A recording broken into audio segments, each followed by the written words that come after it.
আপনার বাচ্চা কাচ্চা অনেকে আছে না মোবাইলের মধ্যে অ্যাডিক্টেড, আপনি যে বড় ভুলটা করেন, একবারে কি করেন যে মোবাইলটা কেড়ে নিলাম, ঠিক আছে, নিয়ে কি করলেন যে তুই তোর মতো থাক, ওকে তো একলাই দূরের মতো বানাই ফেললেন, সে ডিপ্রেশনের মধ্যে চলে যাবে। তাহলে ভাই বুদ্ধিটা কি বুদ্ধি আছে? বুদ্ধিটা হচ্ছে আপনার বাচ্চাকে আপনি যখন বুঝছেন যে এরকম, তখন তাকে হচ্ছে যে বড় স্ক্রিন বা বাসায় টেলিভিশন কম্পিউটার ওপেন স্পেসে রেখে সেইখানে তার সাথে একসাথে থাকেন, একসাথে গল্প করেন, একসাথে খোলামেলা প্রত্যেকের সাথে প্রত্যেকের আন্ডারস্ট্যান্ডিং ভালো হবে, দেখবেন আস্তে আস্তে নেশাটা কাটবে।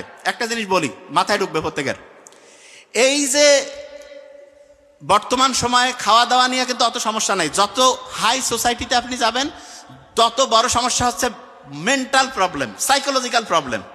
তা এই যে প্রবলেমগুলো যে আসতেছে এগুলো কিন্তু আল্লাহ জানে, এই জন্য আল্লাহ বলেই দিয়েছে অশ্লীলতার নিকটবর্তী হইও না।